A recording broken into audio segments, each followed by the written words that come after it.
آپ نے اعلیٰ حضرت کی بات کی ہے، کیا آپ حضرت عمر کو تو حضرت عمر کہتے ہو، حضرت ابو بکر کو حضرت ابو بکر کہتے ہو، اور اعلیٰ حضرت کو اعلیٰ حضرت کہتے ہو؟ جن علماء کے آپ سوالات لے کے آئے نا، وہ کہتے ہیں پلانٹ ارتھ پہ سب سے بڑا اگر ٹائٹل ہے نا تو اعلیٰ حضرت ہے۔ آپ ویسے میں اعلیٰ حضرت کہتے ہوئے مجھے تکلیف بہت ہوتی ہے، اعلیٰ حضرت کہتے ہوئے مجھے تکلیف بہت ہوتی ہے، اعلیٰ حضرت کہتے ہوئے مجھے تکلیف بہت ہوتی ہے، لیکن میں کہتا ہوں اس لیے تکلیف ہوتی ہے کہ ابو بکر صدیق کو ہم کہتے ہیں حضرت ابو بکر، عمر کو کہتے ہیں حضرت عمر، عثمان کو کہتے ہیں حضرت عثمان، علی کو نام اور لقب میں کیا فرق ہے؟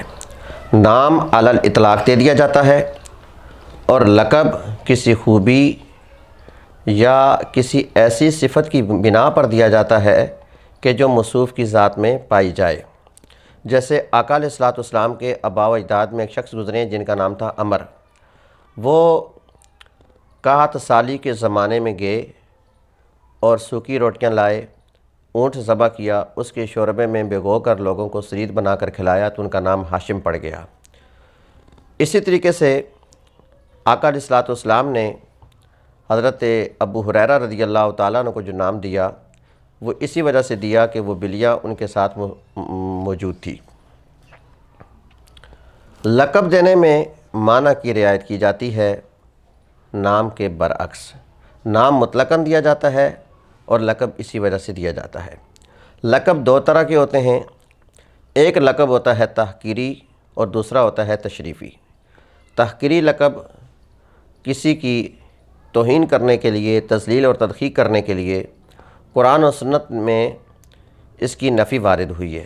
قرآن مجید میں اللہ رب العزت فرماتا ہے وَلَا تَتَنَابَزُوا بِالْأَلْقَابِ، کسی کو برے القابات سے مت پکارو۔ جہاں تک رہ گیا لقب تشریفی، وہ امراء، حکماء، سلاطین، شیوخ اور متقی پرہیزگار لوگوں کا ہوتا ہے۔ جیسے کہ بانی قائد اعظم، بانی پاکستان محمد علی جناح کو قائد اعظم، اور شاعر مشرق ڈاکٹر اقبال کو حکیم الامت، خواجہ قمر الدین سیالوی رحمۃ اللہ علیہ کو شیخ الاسلام، اور گاما پہلوان کو رستم زماں کہتے ہیں۔ اب یہاں پر ایک سوال وارد ہوتا ہے کہ جو مشہور ہے کہ باقی تمام حضرات کو آپ حضرت کہتے ہیں اور مولانا احمد رضا خان صاحب کو اعلیٰ حضرت کہتے ہیں۔ یہ بات واضح رہے کہ یہ اعتراض کرنے والا یا تو خالصتاً اجل ہے، جاہل ہے، دین کی سمجھ بوجھ نہیں رکھتا، یا وہ حسد کی آگ میں جل رہا ہے۔ یہ اعتراض ہم بچپن سے سنتے آئے، لیکن مجھے حیرت ہوئی کہ جب مفکر اسلام، مفسر قرآن، علامہ پیر سید ریاض حسین شاہ صاحب حفظہ اللہ تعالیٰ نے یہ بات کہی کہ باقی سارے حضرت اور مولانا احمد رضا خان اعلیٰ حضرت، مجھے اعلیٰ حضرت کہتے ہوئے بڑی تکلیف ہوتی ہے۔ حضور والا، آپ سے سوال ہے کہ آپ کو فقط امام احمد رضا خان کو اعلیٰ حضرت کہتے ہوئے تکلیف ہوتی ہے، تو محمد علی جناح کو قائد اعظم کہتے ہوئے کیوں تکلیف نہیں ہوتی؟ حالانکہ آقا علیہ الصلوۃ والسلام نے فرمایا انا قائدہم، میں پوری بنی نوع انسانیت کا قائد ہوں گا، جب قیامت کے روز سب سے پہلے میں اٹھوں گا۔ تو آقا علیہ السلام کے لیے تو فقط لفظ آئے قائد کا، اور محمد علی جناح کے لیے لفظ آئے قائد اعظم کا، تو اس وقت آپ کو کیوں تکلیف نہیں ہوتی؟ پھر دوسری بات یہ ہے کہ شیخ الاسلام قمر الدین سیالوی کو جب کہتے ہیں تو اس وقت آپ کو تکلیف کیوں نہیں ہوتی؟ حالانکہ قمر الدین سیالوی صاحب کے ساتھ جو شیخ کا لفظ لگتا ہے وہ شیخ کا لفظ تو رسول اللہ کے ساتھ لگنا چاہیے، وہ شیخ کا لفظ تو جو قرون اولیٰ کے افراد ہیں ان کے ساتھ لگنا چاہیے، کسی کے ساتھ نہیں لگتا۔ اسی طریقے سے ڈاکٹر اقبال کو حکیم الامت کہتے ہیں، تو حکیم الامت تو رسول اللہ کے ساتھ لگنا چاہیے، ان کے ساتھ کیوں لگتا ہے؟ پھر حضور دور نہ جائیے، آپ صرف اپنے نام پر ہی غور کر لیں۔ مفکر اسلام، اسلام کی فکر دینے والا، اسلام کی سوچ اور نظریہ رکھنے والا، نظریہ دینے والا، لوگوں کو بتانے والا، تو رسول اللہ صلی اللہ علیہ وسلم کا مفکر اسلام نہیں؟ طائف کے اندر آپ کیا کرنے کے لیے گئے؟ آپ نے اپنی ساری زندگی دین کی تبلیغ کے لیے صرف کی۔ مکہ المکرمہ میں آقا علیہ الصلوۃ والسلام کے ساتھ کتنا ظلم و ستم ہوا، کیا ان کو اسلام کی فکر نہیں تھی؟ تو ان کے نام کے ساتھ مفکر اسلام نہیں لگتا، آپ کے نام کے ساتھ مفکر اسلام لگتا ہے، تو آپ کو اس وقت تکلیف کیوں نہیں ہوتی؟ پھر آپ کے نام کے ساتھ مفسر قرآن لگتا ہے، تو سب سے بڑے مفسر تو آقا علیہ الصلوۃ والسلام ہیں۔ قرآن کے تحت الرحمن علم القرآن کہ خلق الانسان سے پہلے بتایا جا رہا ہے کہ اللہ تبارک و تعالیٰ نے اپنے محبوب کو قرآن پڑھایا۔ اب اللہ نے جس کو قرآن پڑھایا ہو، ان سے بڑھ کے کوئی مفسر ہو سکتا ہے؟ تو کسی جگہ پہ کسی کتاب کے ساتھ، کسی کتاب میں کسی محدث نے یہ بات لکھی رسول اللہ کے نام کے ساتھ مفسر قرآن، تو آپ کے نام کے ساتھ مفسر قرآن کیوں آتا ہے؟ پھر آپ کے نام کے ساتھ آتا ہے علامہ، اور اللہ کے لیے آتا ہے عالم الغیب والشہادہ۔ اللہ کے لیے لفظ ہے عالم اور آپ کے لیے ہے علامہ، تو وہ جائز ہے، اس وقت آپ کو تکلیف کیوں نہیں ہوتی؟ پھر آپ کا نام تو یہ ہونا چاہیے سید ریاض حسین شاہ، بلکہ سید بھی کیوں آئے؟ جن کے نام کے ساتھ سید آنا چاہیے ان کے نام کے ساتھ تو آتے ہی نہیں۔ بخاری شریف کے اندر آقا علیہ الصلوۃ والسلام فرماتے ہیں، حضرت امام حسن کی طرف دیکھتے ہوئے فرمایا ابنی ھذا سید، یہ میرا بیٹا سید ہے، وَلَعَلَّ اللَّهَ أَن يُصْلِحَ بِهِ بَيْنَ فِئَتَيْنِ عَظِیمَتَيْنِ مِنَ الْمُسْلِمِینَ، کہ میں امید کرتا ہوں کہ اللہ تبارک و تعالیٰ اس کے ذریعے دو بڑے مسلمانوں کے گروہ میں آپس میں صلح کروائے گا۔ اب ان کے نام کے ساتھ آپ نے کسی جگہ سید لکھا ہوا دیکھا؟ یہ جو ہم کہتے ہیں سیدنا امام حسن، یہ تو ایک ہمارا یہ ہے کہ ہم تمام اکابرین کے ساتھ، تمام بزرگوں کے ساتھ لگاتے ہیں، جیسے سیدنا بایزید بسطامی، سیدنا ذوالنون مصری، تو یہ سیدنا وہ تو نہیں۔ تو پھر آپ کا نام تو سیدھا سیدھا ریاض حسین شاہ ہونا چاہیے، بلکہ شاہ بھی نہیں ہونا چاہیے، فقط ریاض حسین ہونا چاہیے، کیونکہ جب ہم کتب حدیث پہ دیکھتے ہیں جو سب سے بہترین زمانہ تھا، ان کے اندر تو خیر القرون قرنی ثم الذین یلونہم ثم الذین یلونہم، آقا علیہ الصلوۃ والسلام نے فرمایا ان کے نام دیکھیں، فقط یا تو ان کے نام آتے ہیں، ان کے زیادہ سے زیادہ کنیت، لقب اور حد کمال کر دیں تو والد کا نام آ جاتا ہے۔ جیسے حضرت علی سے ایک حدیث منقول ہے، تو ان کے بارے میں وہ کہہ رہے ہیں علی ابن ابی طالب قال کنت مع النبی بمکہ فخرجنا فی بادین واقعہ فمستقبلہ جبل ولا شجر الا وهو یقول السلام علیک یا رسول اللہ۔ تو سوال یہ ہے کہ جناب حضرت علی بن ابی طالب کا نام تو وہ یوں لکھے علی بن ابی طالب، اور آپ کے نام کے ساتھ مفسر قرآن آئے، مفکر اسلام آئے، علامہ آئے، سید آئے، آپ کو اس وقت تکلیف نہ ہو تو پھر اعلیٰ حضرت کے نام سے آپ کو کیوں تکلیف ہو رہی ہے؟ حضرت والا سنیے، اعلیٰ حضرت صرف اور صرف امام احمد رضا خان علیہ رحمت الرحمن کے لیے لفظ نہیں بولا گیا، یہ لفظ جتنے بھی اس دور کے لوگ تھے جو اعلیٰ عہدوں پر تھے ان کے لیے لفظ استعمال ہوتا تھا۔ جیسے محمد ظاہر شاہ، یہ افغانستان کے مشہور شخصیت ہیں، ان کے نام کے ساتھ لگتا ہے اعلیٰ حضرت محمد ظاہر شاہ۔ اسی طریقے سے نواب آف باولپور ہوئے سر صادق محمد خان عباسی، چورستان میں شاہی قبرستان میں مدفون ہیں، ان کے نام کے ساتھ اعلیٰ حضرت لگتا ہے۔ اسی طریقے سے ضرب کلیم کے اندر ڈاکٹر اقبال نے فرمان روائے بھوپال کے جو نواب تھے ان کے ساتھ لکھا اعلیٰ حضرت نواب سر حمید اللہ خان۔ اسی طریقے سے تاجدار دکن اعلیٰ حضرت سلطان العلوم نواب میر عثمان علی خان، اعلیٰ حضرت نواب میر محبوب علی پاشا آصف، اس طریقے سے کتنے نام ملے۔ یہ جو جواب میں نے آپ کو عرض کی حضور، یہ صرف الزامی طور پر جواب دیے کہ آپ کی اس بات سے یہ نتیجہ نکلے گا کہ جو بھی مولانا صاحب کہیں بھی تقریر کرنے کے لیے جائے گا تو اس کو جا کے پرچی دے دی جائے گی کہ حضرت والا آپ مولانا احمد رضا کو اعلیٰ حضرت نہ کہیں۔ صرف اس وجہ سے میں نے یہ لزومی التزامی جواب آپ سے عرض کیا۔ اب آتے ہیں اس کے حقیقی جواب کی طرف۔ اعلیٰ کا لفظ ہر اس انسان کے ساتھ بولنا جائز ہے جو با اعتبار ایمان کے اعلیٰ وجہ الکمال مومن اور مسلمان ہو۔ قرآن پاک میں ہے وَأَنْتُمُ الْأَعْلَوْنَ إِن كُنتُم مُؤْمِنِينَ، اور تم ہی بلند ہوگے اگر تم ایمان رکھتے ہو۔ تو اعلیٰ کا لفظ ہر شخص کے ساتھ ذکر کیا جا سکتا ہے۔ اب رہ گئی بات حضرت اور اعلیٰ حضرت کی، تو لقب ذکر کرتے وقت کسی کی اہانت مراد نہیں ہوتی۔ اگر کسی کی اہانت مراد ہو تو پھر کوئی دنیا میں مسلمان ہی نہیں رہتا، پھر کوئی لقب ہی نہیں بچتا۔ اس کی میں آپ کو مثال دیتا ہوں۔ ہم حضرت سیدنا ابو بکر رضی اللہ تعالیٰ عنہ کے لیے صدیق اکبر استعمال کرتے ہیں، حالانکہ قرآن مجید کے اندر یہی لفظ صدیق، یہاں تو ہم صدیق اکبر استعمال کر رہے ہیں اور قرآن پاک میں فقط صدیق لفظ استعمال ہوا ہے۔